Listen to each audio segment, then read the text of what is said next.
Berpuasa seperti ulat bukan seperti ular. Kedengarannya aneh ya. Tapi coba deh, ini bukan sekedar judul loh. Di baliknya ada sebuah ide besar yang bisa mengubah total cara kita memandang puasa. Kita akan bedah dua model puasa yang beda banget. Puasanya ulat dan puasanya ular. Nah, sebelum kita lanjut, saya mau ajak Anda mikir sejenak.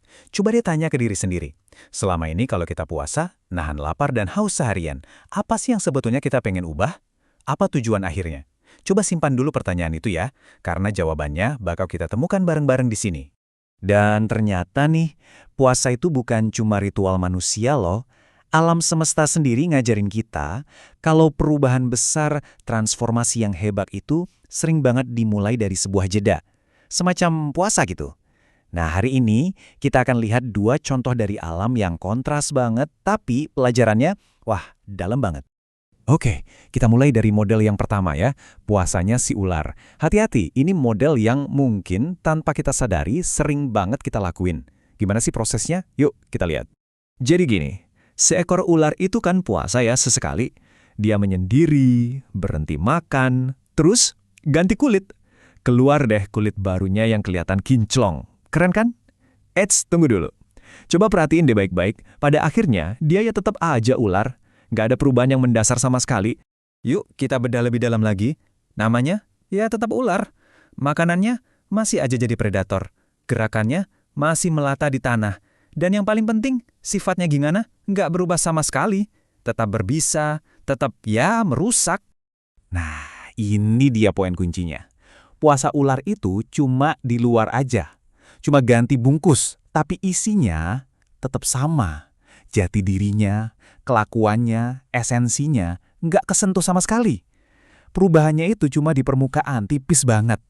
Oke, sekarang kita bandingkan dengan model kedua. Ini nih, model idealnya, yang harusnya jadi inspirasi kita.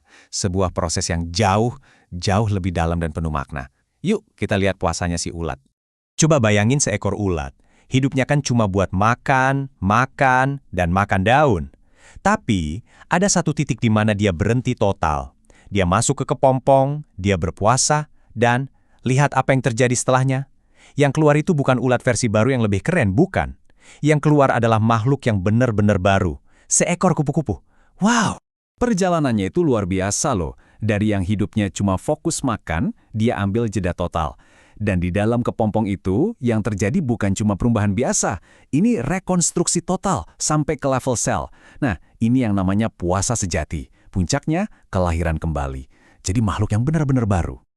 Nah, coba lihat perbandingan ini deh. Jauh banget kan bedanya? Ular ya tetap ular. Ulat jadi kupu-kupu. Namanya aja udah beda. Penampilannya, ulat yang mungkin bagi sebagian orang jelek, jadi kupu-kupu yang indah. Makanannya, dari yang tadinya makan daun, jadi minum sari bunga. Gerakannya, dari merayap pelan, jadi bisa terbang bebas. Dan ini yang paling penting, sifatnya. Dari yang tadinya merusak tanaman, sekarang malah jadi membantu penyerbukan. Bermanfaat. Nah, ini baru namanya transformasi sejati. Oke, sekarang kita bawa analogi ini ke diri kita sendiri. Setelah lihat dua model tadi, pertanyaannya jadi simpel banget kan? Puasa kita selama ini lebih mirip puasanya ular atau puasanya ulat? Coba jujur sama diri sendiri. Apakah puasa kita itu cuma soal, oke, hari ini berhasil nahan lapar dan haus, atau kita benar-benar jadiin momen ini sebagai kepompong pribadi kita, sebuah waktu untuk benar-benar hancur lebur di dalam dan lahir lagi jadi versi diri kita yang jauh lebih baik. Ini nih tanda-tanda puasa ular. Ya, kita emang ngerasain lapar dan haus. Tapi pas puasanya selesai, apa yang berubah? Omongan masih aja pedas, kebiasaan jelek nggak hilang, gampang marah, nggak sabaran. Jadinya puasa itu cuma kayak latihan fisik aja, nggak ada bekasnya di hati. Nah, sebaliknya, ini yang kita tuju, puasa ulat. Puasa yang benar-benar ngubah kita jadi pribadi baru. Begitu selesai, kita jadi orang yang lebih sabar, ngomongnya jadi lebih adem, lebih lembut. Dan yang paling keren, kita jadi manusia yang lebih berguna buat orang lain. Terus pertanyaannya, gimana caranya? Gimana caranya biar puasa kita bisa kayak ulet? Gimana kita bisa mulai jalan transformasi ini? Kuncinya di sini, puasa sejati itu proses yang aktif. Bukan pasif nunggu waktu berbuka aja. Ini adalah waktu kita untuk sadar, benar-benar sadar, berusaha mengubah rasa malas jadi rajin, mengubah omongan yang kasar jadi lembut, mengubah sifat egois jadi peduli sama orang lain.